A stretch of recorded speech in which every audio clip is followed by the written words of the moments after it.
ओम शांति। ओम शांति। सबसे पहले आपका बहुत बहुत स्वागत है ओम शांति रिट्रीट सेंटर में भी, और इस सुंदर जो एक कुंभ का मेला इस स्थान पर आपने अपनी उपस्थिति से लगा लिया, इसके लिए भी आपका हम स्वागत भी करते हैं, अभिनंदन भी करते हैं। सबसे पहले हम आपसे अनुरोध करेंगे कि आप स्वयं का परिचय स्वयं ही दें कि आप क्या करते हैं और अपने बारे में हमारे दर्शकों को बताएं। देखिए, मैं स्वामी दिनेशानंद भारती और शंकर मठ आश्रम के नाम से रुड़की जो ज़िला हरिद्वार में पड़ता है उत्तराखंड में, वहाँ पर आश्रम है। इसके अलावा देवप्रयाग में आश्रम है और विशेषतर गौ सेवा का कार्य है हमारा। देवप्रयाग में लगभग 150 गौ माता हैं जो कसाईयों से बचाई हुई हैं, और ऐसे ही रुड़की में लगभग 60-70 के करीब अभी होंगी, और सैकड़ों गौ माताओं को पिछले 12-15 साल से कसाईयों के हाथों से बचाया है।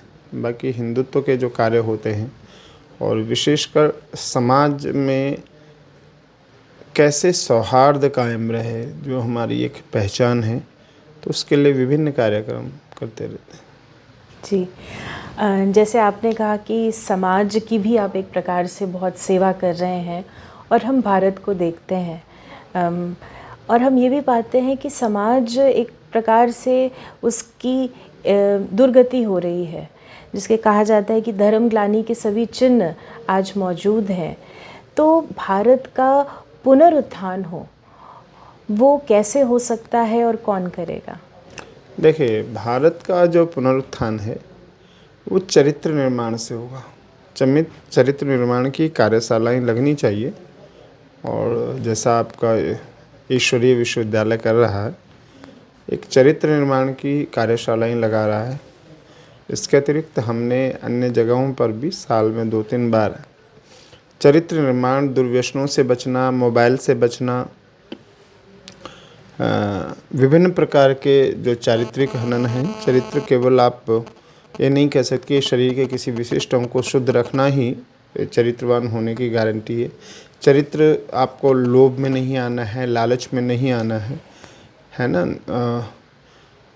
समाज में हमेशा 2 चीज़ें आपको संभ्रांत नागरिक बनाती हैं। एक बनाता है डर और एक बनाता है शर्म। आपने भय के शर्म करी, आपके सामने समाज का, गांव का कोई बुजुर्ग व्यक्ति आ गया, तो आप चाहे धूम्रपान कर रहे हैं, चाहे मद्यपान कर रहे हैं, कोई नशे की वस्तु आपके हाथ में है, तो आप छुपाओगे। वो व्यक्ति आपको कुछ नहीं कर सकता आपका, चूँकि वो आपके गांव का है, इसलिए आपने उससे भय माना और उसकी शर्म करी। तो जब भय और शर्म समाज से समाप्त हो जाएगी, तो निश्चित तौर पर समाज जो है विच्छृंखलित हो जाएगा। तो उच्छृंखलित समाज को ठीक करने के लिए शिक्षा व्यवस्था में भी होनी चाहिए। जैसे आपने पूर्व में देखा होगा कि हमारे यहाँ छोटी कक्षाओं में एक पुस्तक होती थी, नैतिक शिक्षा।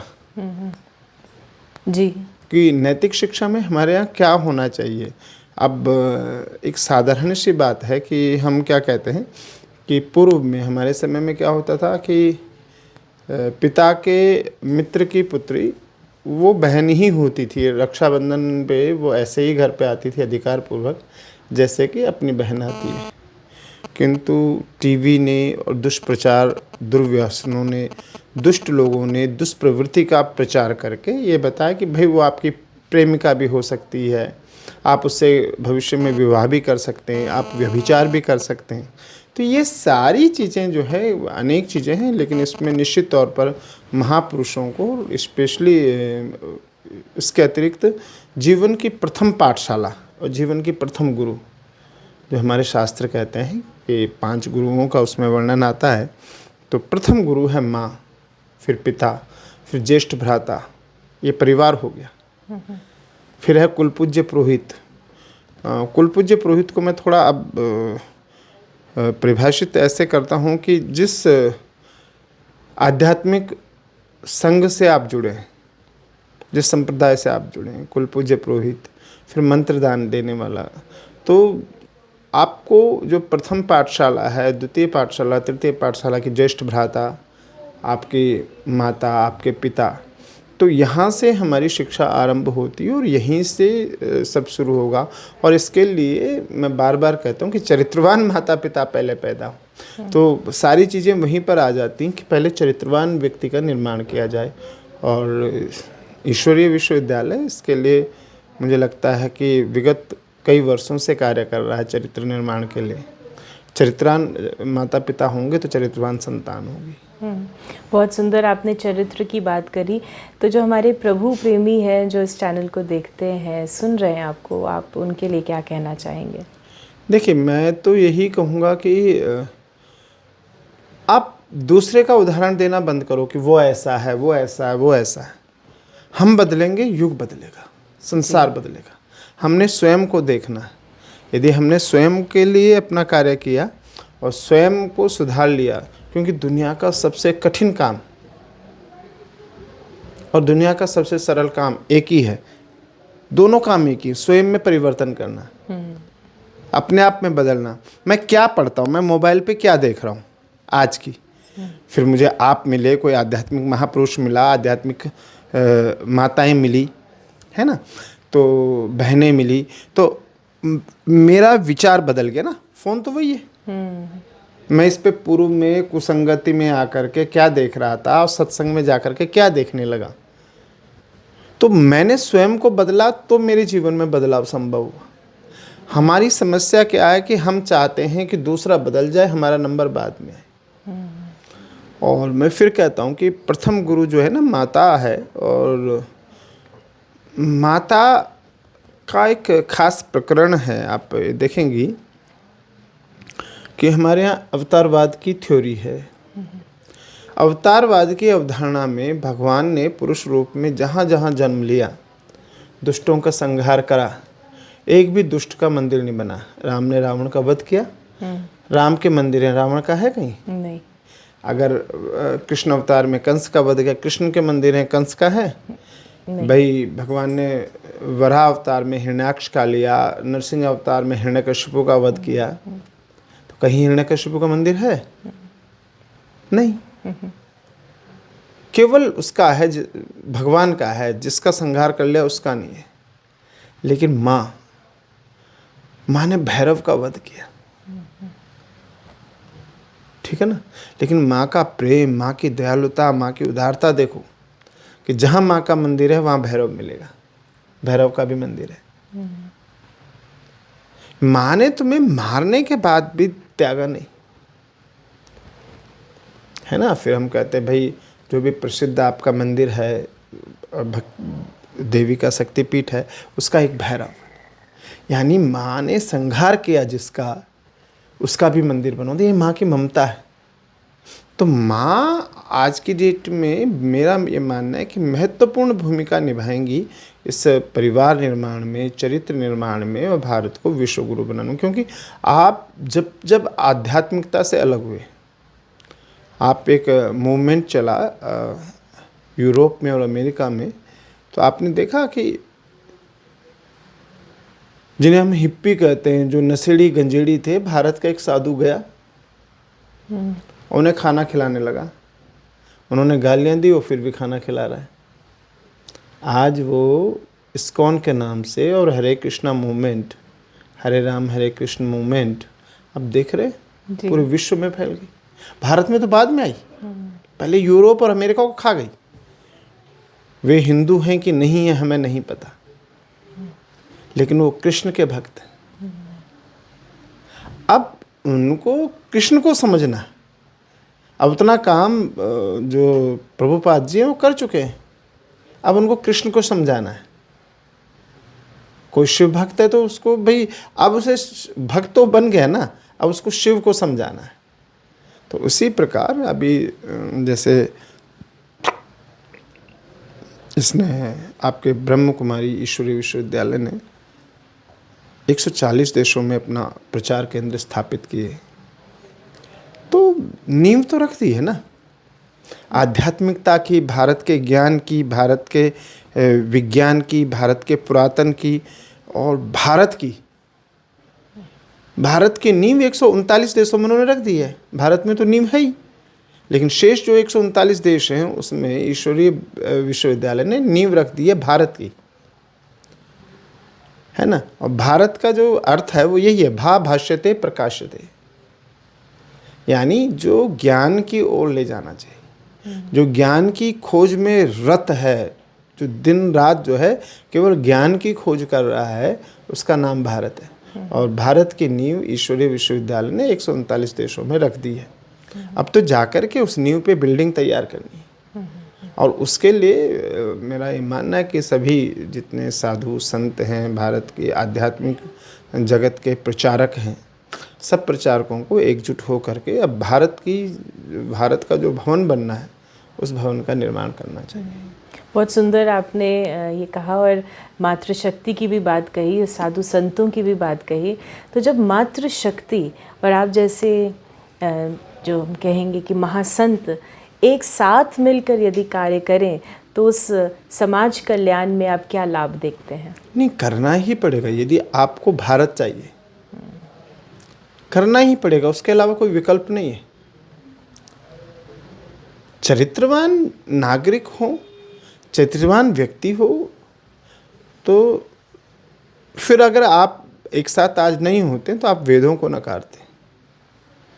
वेदों में ऋषिकाएं हैं, गार्गी और मैत्रेयी जैसी ऋषिकाएं हैं, जिन्होंने अपने पति से शास्त्रार्थ किया जनक की सभा में। आपने आज तक, हम तो हमेशा से मातृ उपासक रहे। आप एक चीज़ बताइए, विश्व में कहीं भी स्त्री तत्व को शास्त्रार्थ का मौका दिया हो, बताइए किसी अन्य धर्म में कहीं? जबकि हमारी मैत्रेयी, गार्गी, अनेक वैदिक काल की महिलाएं, उसके अलावा कली काल में, इस कलयुग में विश्व प्रसिद्ध शास्त्रार्थ कौन सा है? भगवान शंकराचार्य और कुमारिल भट्ट।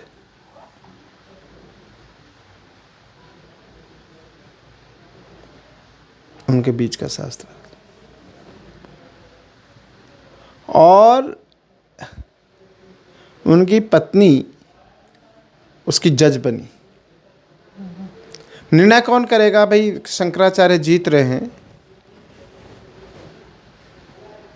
कि वो सामने प्रकांड ब्राह्मण जीत रहा है, तो इसका निर्णय देने के लिए उसकी पत्नी को, कुमारिल भट्ट की पत्नी को कहा गया कि आप जो है निर्णय लेंगी। है कहीं किसी भी शास्त्र में बता दो, आपके पास अनेकानेक अंजीर, जंबूर, तौरेत, बाइबल, कुरान है, उठा के दिखाओ जहाँ किसी स्त्री को न्याय करने का अधिकार मिला हो, वो भी धार्मिक क्षेत्र में, वो भी शास्त्र के क्षेत्र में। तो आप भारत का इतिहास देखेंगी, चाहे वो प्राचीन हो चाहे नवीन हो, प्राचीन और अर्वाचीन सारे इतिहासों में भारत ने मातृसत्ता को स्वीकार ही नहीं किया, अपितु यथोचित सम्मान दिया है। और निश्चित तौर पर जो भारत के महापुरुष हैं और घर गृहस्थ त्याग करके जो संन्यास की ओर मार्ग में अग्रसर हैं, वो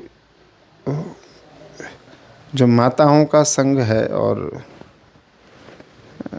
जो संत हैं, इनको एक साथ मिलकर के और भारत की प्रगति में भारत को पुनः विश्व गुरु के रूप में स्थापित करने के लिए प्रयास करना चाहिए, और मुझे लगता है कई जगह पे कर भी रहे हैं। जी, और जैसे कि आप ने बात करी थी प्रारंभ में कि किस प्रकार से समाज में आज नशे की भी लत है, और एक प्रकार से आप देखते हैं यहाँ पर भी आप आए होंगे तो रास्ते में जगह जगह पर नशे की सामग्री, शराब की सामग्री बहुत आसानी से मिल रही है। तो आपको क्या लगता है कि जो साधु समाज है, हम सभी मिलकर एकजुट होकर शराब को पूरी रीति से बंद करवा सकते हैं? देखिए, ये आंदोलन के विषय है, इन विषयों पर कोई बातों से मानने वाले लोग नहीं, ये तो आंदोलन के विषय हैं, है ना।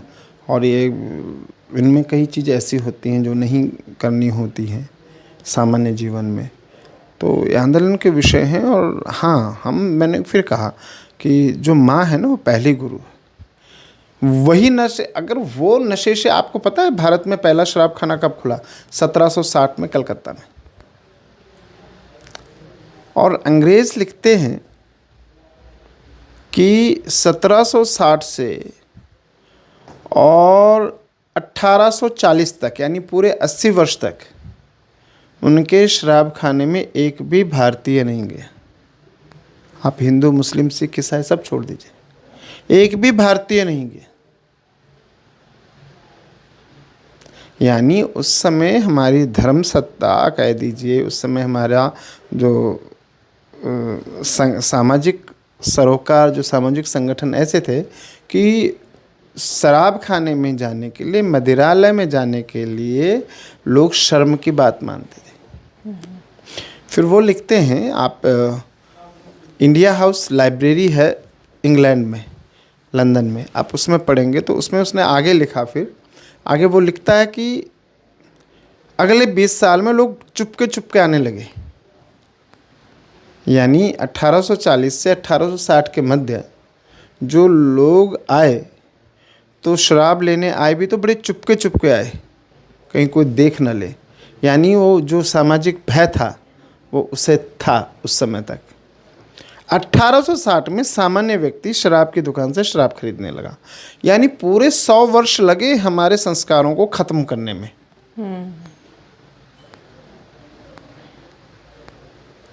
तो उसी तरह से आप जो 100 वर्ष में ख़त्म हुए संस्कार, उनको हम एक रात में तो बदल नहीं सकते। लेकिन हम तभी बदल सकते हैं जब मातृसत्ता हो साथ में और धर्म सत्ता हो साथ में।